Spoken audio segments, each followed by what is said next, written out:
اور پھر پورا دن وہ لاشعوری طور پر کسی کا انتظار کرتی رہی۔ اس الجھن کا حل اس کے پاس تھا شاید، لیکن جب پورا دن گزر گیا اور عصر کے بعد تیزی سے شام ڈھلنے لگی تو اس کے لبوں پر بار بار ایک طنزیہ سی مسکراہٹ رینگ جاتی۔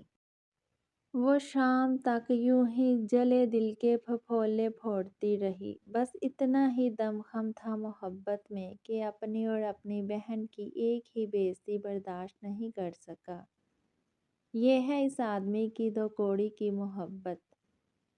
طبیعت پر چھائی بیزاری کی وجہ سے جانے کتنی منفی سوچیں وجود کو گھیرے ہوئی تھی۔ وہ یوں ہی دنیا جہان سے بیزار صحن میں پودوں کو پانی دے رہی تھی۔ جب باہر گلی میں گاڑی کے رکنے کی آواز پر چونک اٹھی، دل کانوں میں بجنے لگا۔ بیٹھک کے دروازے پر دستک ہوئی تو تمام حیثیت اسی جانب متوجہ تھی، مگر وہ بظاہر اپنے کام میں مشغول رہی۔ یوسف صاحب نے جا کر بیٹھک کا دروازہ کھولا تو جاش اندر آ گیا۔ ادھر باہر وہ پانی چھوڑ کر بیٹھک کے دروازے تک آئی۔ السلام علیکم، کیسے ہیں آپ؟ وعلیکم السلام، بالکل ٹھیک۔ میں دراصل آج کافی لیٹ ہو گیا۔ دن میں بھی انابیہ کی طبیعت کافی خراب رہی، اس لیے اسی کی دیکھ بھال میں مصروف تھا۔ لیکن مجھے احساس ہے کہ حریم اب بھی پوری طرح میری ذمہ داری ہے۔ اس کا نان نکتا، اس کی ہر ضرورت کو پورا کرنا میرا فرض ہے۔ اس لیے اس کی طبیعت کا پوچھنے آیا تھا، یہ بھی کہ اسے کسی چیز کی ضرورت تو نہیں۔ جاش نے شرمندگی سے اپنے دیر سے آنے کی وضاحت پیش کی۔ کوئی بات نہیں بیٹا، یوسف صاحب کا لہجہ اس کی اچھائی اور نیک نیتی کے سامنے اس کی جانب سے نرم پڑ گیا تھا۔ کیا میں حریم سے مل سکتا ہوں؟ جاش کے اندر کہنے کی دیر تھی جب باہر حریم اپنی جگہ پر بری طرح بکھلائی تھی، فوراً قدم اپنے کمرے کی جانب لیے تھے۔ حریم نے اپنے کمرے میں ہی آ کر سانس لیا تھا۔ کمرے سے باہر مخصوص قدموں کی چاپ سے وہ لاشعوری طور پر ہی گھبرائی تھی، کیونکہ بری طرح بخلاہٹ کا شکار جو تھی۔ ادھر وہ ہلکی دستک دے کر کمرے میں داخل ہوا تو اسے کمرے کے بیچوں بیچ کھڑے دیکھا، جو گہرے گہرے سانس بھر رہی تھی۔ وہ بے اختیار سارے فاصلے مٹا کر اس کے قریب آیا تھا۔ کیا ہوا حریم، تم ٹھیک تو ہو؟ طبیعت ٹھیک ہے؟ جاش نے اس کے کندھے پر ہاتھ رکھا۔ وہ جو پہلے ہی بکھلائی اس لمس پر اپنی جگہ سے ایک قدم پیچھے اچھلی اور کل کے رویے کے بعد اس کے اس نارمل بلکہ نرم لہجے پر جی بھر کے حیرت ہوئی تھی۔ آپ سے مطلب؟ آپ اپنے کام سے کام رکھیں۔ اس کا لہجہ سرد تھا، مگر کل جیسی کاٹ نہیں تھی۔ جاش بے اختیار مسکرایا تھا۔ سارے معنیوں مطالب مجھے ہی تو ہیں جانے من، جاش نے مخمور لہجے میں کہا اور بے باکی سے اس کی کمر کے گرد بازو حمائل کیے تو اس کا چہرہ غصے اور شرم و حیا کی آمیزش سے سرخ ہوتا بام چھوڑنے لگا، جبکہ وہ سوچ ہی رہی تھی کہ یہ شخص کس مٹی سے بنا تھا کہ کل اتنی انسلٹ کے بعد آج پھر اس کے چونچلے اٹھانے میں مصروف تھا۔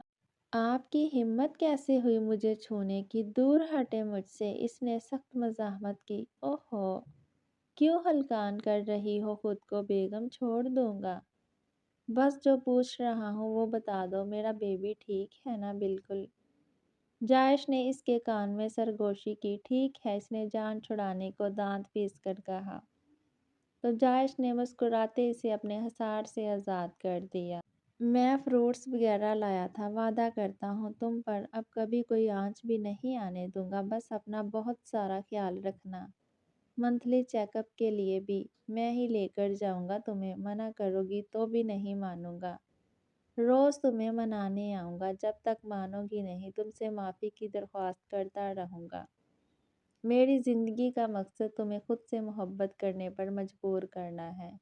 تمہاری ہر ذمہ داری اٹھانے کے لیے میں ہوں۔ کسی بھی چیز کی ضرورت ہو تو میں حاضر ہوں۔ چلتا ہوں، اپنا خیال رکھنا، دو نرمی سے کہتا واپس مڑا تھا، جبکہ اس سارے لیکچر کا اس پر رتی برابر بھی اثر نہیں ہوا تھا۔ ہاں، مگر مجھے نابیہ کا نمبر چاہیے۔ اس نے اچانک کہا تو جائش کے قدم اپنی جگہ پر ٹھٹک کر رکے۔ خود پر شادی مرگ کی کیفیت طاری کرتے وہ پیچھے مڑا۔ کیوں چاہیے؟ جوش جذبات میں انتہائی احمقانہ سوال پوچھا تھا۔ بتانا ضروری نہیں سمجھتی؟ اس نے بھی حساب بے باک کیا۔ انابیہ کے بھائی کا نہیں چاہیے؟ اس نے چھیڑا۔ نہیں، وہ کاٹ دار لہجے میں بولی تو وہ کھل کر ہنس دیا۔ جائش نے اپنے فون سے اس کے نمبر پر انابیہ کا نمبر سینڈ کر دیا۔ وہ وہیں جمع کھڑا رہا تو حریم نے تیکھے چتانوں سے اسے گھورا۔ اب تشریف لے جا سکتے ہیں آپ، حریم نے کہا، مگر وہ تیزی سے اس تک آیا۔ اس کا چہرہ ہاتھوں کے پیالے میں بھر کر ایک شدت بھرا پرتپش لمس اس کے ماتھے پر چھوڑا، اس سے پہلے کہ وہ کوئی مزاحمت کرتی۔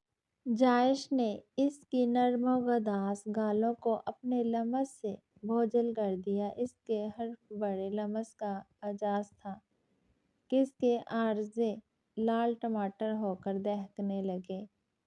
وہ یہ کارنامہ سر انجام دے کر فوراً وہاں سے کھسکا تھا۔ حریم، جو صدمے سے سکتے کی سی کیفیت میں تھی، ہوش پہ آ کر اسے زیر لب کافی معتبر القابات سے نوازا۔ انابیہ اپنے کمرے میں مغرب ادا کر رہی تھی جب امتیاز ہلکی دستک دے کر کمرے میں داخل ہوئی۔ انابیہ بیبی، کوئی مہمان آئے ہیں، بول رہے ہیں سردار جی سے ملنا ہے، تو انہیں کہو وہ گھر پر نہیں ہے۔ بولا ہے جی، کہتے ہیں انتظار کریں گے، ملے بغیر نہیں جائیں گے۔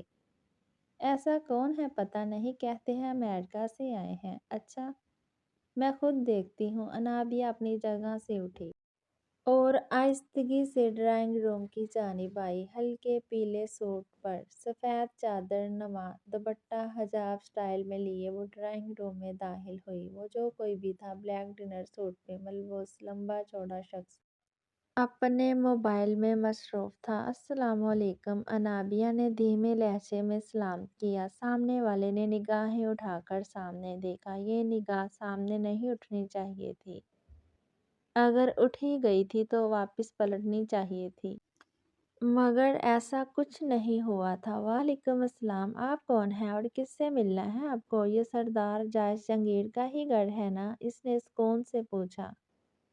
انابیہ کی آنکھیں حیرت سے پھیل گئی۔ ظاہر ہے باہر نیم پلیٹ نہیں دیکھی آپ نے؟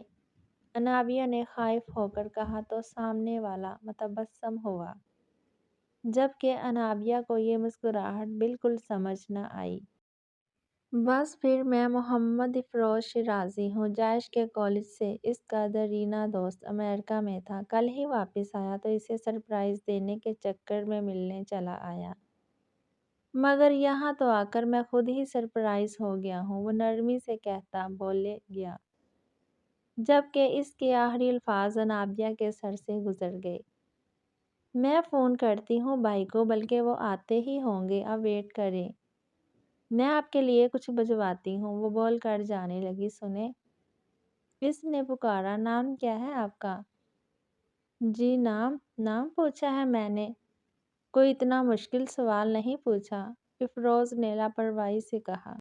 میں اجنبیوں کو اپنا نام نہیں بتاتی، وہ اس کے یوں بے تکلف ہونے پر تلملائی۔ میں اجنبی نہیں ہوں۔ اس نے پھر اس کی جانب دیکھا۔ انابیہ تیزی سے اندر بھاگ گئی۔ دو گہری نگاہوں نے اس کا دور تک پیچھا کیا۔ اسے کچھ ہی دیر گزری تھی انتظار کرتے۔ جب جائش واپس حویلی چلا آیا، وہ کافی دیر سے آپس میں بغل گیر رہے۔ کیسے ہو؟ جائش نے اس کے سینے پر گھونسا رسید کیا۔ بالکل ٹھیک، تم تو منظر سے یوں غائب ہوئے کہ دوبارہ تمہاری شکل دیکھنے کو ترس گیا تھا میں۔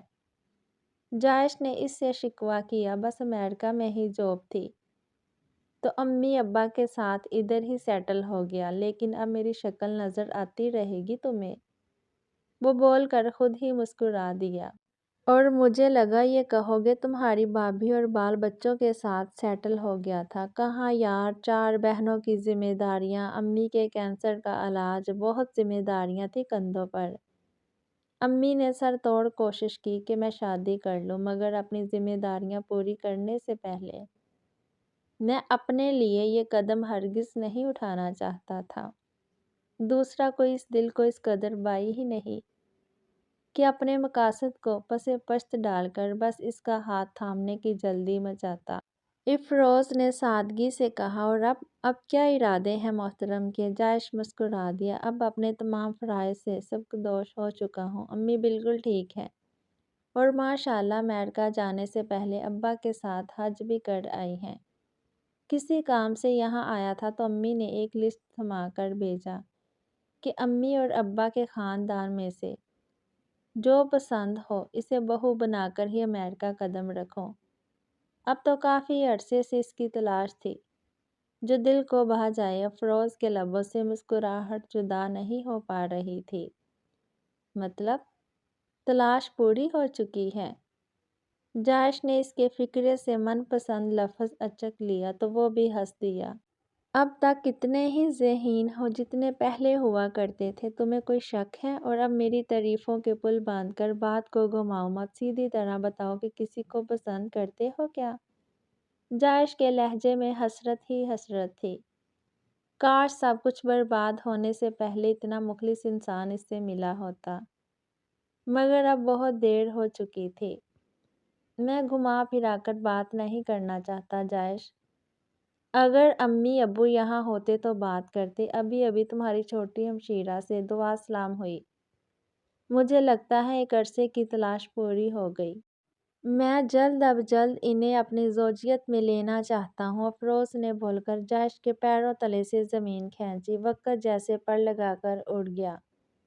اس کی بہت زیادہ طبیعت خراب تھی اور اسے ہاسپٹل لے جایا جا رہا تھا۔ سب بے تحاشا پریشان تھے۔ جائش ڈرائیونگ سیٹ پر بیٹھا تھا جبکہ عماد اور سلمیٰ بیگم اسما کو تھام کر گاڑی تک لے جا رہی تھی۔ میں بھی ساتھ چلوں گی، بے حال ہوتے حریم نے ضد کی، جس کی خود کی طبیعت انتہائی حساس اور نازک موڑ پر تھی۔ کسی بھی وقت آ سکتا تھا۔ بھابھی ضد مت کرو، خود کی طبیعت ٹھیک نہیں، چلو اندر۔ انابیہ نے اس کا بازو تھاما اور اندر کی جانب چل پڑی۔ کتنی مرتبہ کہا ہے اپی کہ مجھے بھابھی مت بولا کریں۔ اس نے بیزار سی شکل بنائی۔ 6 ماہ کا بھی عرصہ گزر جانے کے بعد اس سے نفرت میں رتی برابر بھی فرق نہیں پڑا تھا۔ آج بھی وہ شخص اور اس کی جنونی محبت اس کے لیے نامعتبر ٹھہرے تھے۔ 6 ماہ سے وہ روز اس کے پاس آتا، اس سے معافی مانگتا، اس کا ماتھا چومتا اور چلا جاتا، مگر وہ اب بھی اس سے اتنی ہی بیزار تھی جتنی کہ پہلے۔ ہاں، مگر وہ انابیہ پر اعتبار کرتی تھی۔ انابیہ نے ان 6 ماہ میں جو تحمل مزاجی سے اس کی دیکھ بھال کی تھی وہ تعریف کے قابل تھی۔ اچھا نہیں کہتی، لیٹ جاؤ، اب آرام کرو، انابیہ نے نرمی سے کہا اور اسے بیڈ پر نیم دراز کیا۔ مگر ابھی کچھ دیر ہی گزری تھی کہ حریم کی دل خراش چیخوں سے پورا گھر گونج اٹھا۔ حریم، کیا ہوا؟ انابیہ گھبرائی تھی جبکہ وہ ہنوز یوں ہی درد سے ماہی بے آب کی طرح تڑپنے لگی۔ حریم، کیا ہو رہا ہے؟ انابیہ نے اس کے اوپر جھکی، اس کا چہرہ زور سے تھپ تھپ آیا جبکہ وہ اپنے لب بھونچے کچھ بول بھی نہیں پا رہی تھی۔ انابیہ نے اپنا موبائل فون اٹھایا، تب باہر سے جائش کی گاڑی کی آواز سنائی دی۔ انابیہ باہر کی جانب بھاگی۔ جب وہ گاڑی سے اتر کر اندر داخل ہوتا ہوا دکھائی دیا، میں عماد لوگوں کو ہاسپٹل چھوڑ آیا، جانے کیوں؟ مگر سکون نہیں مل رہا تھا، عجیب سی ٹینشن ہو رہی تھی، تو میں چلا آیا۔ جائش نے اندر آتے ہوئے اپنے آنے کی وضاحت دی۔ تمہیں کیا ہوا؟ اس کا ہوائیاں اڑا چہرہ دیکھ جائش پریشان ہوا تھا۔ حریم کی بھی طبیعت بہت بری طرح خراب ہو رہی ہے، لگتا ہے وقت ہو گیا، اسے بھی ہاسپٹل لے جانا ہوگا ابھی، انابیہ نے کہا تو وہ پریشانی کے عالم میں اندر کی جانب لپکا۔ حریم، وہ دیوانہ وار اس کے کرہتے وجود کے اوپر جھکا۔ جائش، آج مہینوں بعد ان لبوں نے درد کے عالم میں اسے پکارا تو جائش نے نم آنکھیں لیے اسے نرمی سے بازوؤں میں اٹھایا۔ انابیہ، چلو، جائش نے کہا تو انابیہ نے اس کے کمرے میں سے ضروری سامان کی تیار باسکٹ بھاگ کر گاڑی میں رکھی۔ وہ فوراً باہر نکلا۔ انابیہ نے گھر کو لاک کیا۔ جائش نے حریم کو نرمی سے گاڑی میں لٹایا۔ وہ لوگ ہاسپٹل کے لیے فوری نکلے۔ وہ جب حریم کو لیے ہاسپٹل پہنچے تھے تو وہ جو پہلے ہی پریشان تھے، حریم کی ایسی حالت دیکھ کر مزید ہاتھ پیر پیلے پڑ گئے۔ حریم کو لیبر روم لے جایا گیا۔ اس کا تو کچھ کمپلیکیشنز کی وجہ سے آپریٹ ہی ہونا تھا۔ اسما کو خون کی ضرورت تھی جو کہ کسی کے ساتھ میچ نہیں کر رہا تھا۔ اس کی حالت لمحہ بلمحہ بگڑتی جا رہی تھی۔ بلڈ بینک میں بھی اسما کے میچ کا بلڈ دستیاب نہیں تھا۔ عماد کے ہاتھ پیر پھولے ہوئے تھے۔ اتنے میں انابیہ کے کہنے پر اس کا خون ٹیسٹ کیا گیا تو وہ اتفاق سے اسما سے میچ کر گیا۔ تب انابیہ نے اسما کو اپنا خون دیا۔ ادھر حریم کی حالت بگڑی جا رہی تھی۔ اس کی دل خراش چیخیں لیبر روم سے باہر تک گونج رہی تھی۔ جائش بھی باہر یہاں سے وہاں بے قراری سے چکر لگاتا اتنا ہی تڑپ محسوس کر رہا تھا۔ کچھ ہی دیر بعد ڈاکٹر نے اسما کے ہاں بیٹی کی پیدائش کی نوید سنائی۔ ماں اور بچہ دونوں محفوظ تھے۔ سلمیٰ بیگم اور یوسف صاحب انابیہ اور جائش کا بار بار شکر ادا کرتے رہے۔ عماد کے پاؤں زمین پر نہ ٹک رہے تھے مگر اب بھی اپنی لاڈلی بہن کی وجہ سے ٹھیک طرح سے خوش نہیں ہو پا رہا تھا کہ اس کی فکر ہر خوشی پر بھاری تھی۔ سلمیٰ بیگم اور یوسف آج ان کی نگاہوں میں انابیہ اور جائش کی قدر مزید بڑھ گئی تھی۔ ان گزرے مہینوں نے جائش نے جس طرح اپنا ہر حق ادا کیا تھا، ہر فرض پورا کیا تھا، جس طرح ان کا خیال رکھا تھا، عماد کی جگہ انہیں ان کا بیٹا بن کے دکھایا تھا، حریم کے بار بار دھتکارنے پر بھی۔ اس شخص نے جس قدر خندہ پیشانی سے اس کا خیال رکھا تھا، اسے سہارا دیا، سامنے کی ٹھوکروں پر بے آسرا نہیں چھوڑا۔ وہ اور انابیہ جس طرح ان کے گھر کا ہی حصہ بن گئے تھے، سلمیٰ بیگم اور یوسف صاحب کے دل میں اپنا گھر کر گئے تھے۔ انہیں یہ اچھی طرح معلوم ہو چکا تھا کہ اگر دنیا میں حریم کے لیے کوئی بہترین جیون ساتھی بننے کا حقدار ہے، وہ صرف سردار جائش جہانگیر ہی ہے۔ اب بھی وہ اسے بے تحاشا بے چین ادھر سے ادھر دیوانوں کی طرح چکر کاٹتے دیکھ رہے تھے۔ تبھی ہر طرف سناٹا سا چھا گیا۔ کچھ ہی دیر بعد چوں چوں کی آواز کے ساتھ نرس مسکراتی لیبر روم سے باہر آئی۔ مبارک ہو سسٹر جائش، آپ کے ہاں بیٹے کی پیدائش ہوئی ہے۔ نرس نے اسے اس کی زندگی کی سب سے بڑی اور خوبصورت نوید سنائی۔ سسٹر میری وائف؟ اس نے بے قرار ہو کر پوچھا، جبکہ وہاں موجود ہر شخص اس کی اس بے قراری پر کھل کر مسکرایا۔ وہ بھی بالکل ٹھیک ہے، کچھ دیر تک روم میں شفٹ کر دیا جائے گا، سسٹر کہتی پھر سے اندر غائب ہو گئی۔ سب کے چہرے خوشی سے کھل اٹھے۔ عماد، یوسف صاحب اور جائش نے ہاسپٹل کی مسجد میں شکرانے کے نفل ادا کیے۔ وہ سب اسما کے پاس اس کے روم میں تھے۔ اسے ہوش آ چکا تھا اور سب کے خوشی سے کھلتے چہرے دیکھ وہ بھی نکاہت بھری مگر مسرور سی تھی۔ چھوٹی سی بیبی جو اس کی کاپی تھی، وہ سلمیٰ بیگم کی گود میں تھی۔ عماد اسما کے سرہانے بیٹھا تھا۔ تم نے مجھے میری زندگی کی سب سے بڑی خوشی دی ہے میری جان، اس کے لیے بہت شکریہ۔ عماد نے جھک کر دھیمے سے اسما کے کان میں سرگوشی کی۔ شرم کریں عماد، وہ سب کی موجودگی میں لال ٹماٹر ہوئی تھی اور اس سے پہلے وہ کوئی اور شوشہ چھوڑتا۔ اسما نے جلدی سی آنکھیں موند لیں۔ عماد اس حفاظتی اقدام پر کھل کر مسکرایا۔ نرس نے اسے آرام کرنے کا کہا تو سب باہر چلے آئے۔ کسی کا بھی دل تو نہیں چاہ رہا تھا مگر باہر مجبوری بیبی کو ابھی سسٹر لے کر حوالے کر دیا۔ باہر جائش بھی اس بات کا بے چینی سے منتظر تھا کہ کب حریم کو روم میں شفٹ کیا جائے اور کب وہ اسے دیکھے۔ آخر سسٹر نے آ کر بتایا کہ اسے روم میں شفٹ کر دیا گیا ہے۔ اب وہ سب حریم کے روم میں داخل ہوئے تھے۔ وہ اپنے دائیں جانب ہلکا سا جھکی ہمک ہمک کر کاٹ میں دیکھنے کی کوشش کر رہی تھی مگر ابھی تکلیف میں تھی تو اتنا موو نہیں کر پا رہی تھی۔ سب اس کی اس بے چینی پر مسکرا دیے۔ سب کو اندر آتا دیکھ وہ نرمی سے سیدھی ہو گئی۔ گلابی رنگ میں زردیاں گلی ہوئی تھی۔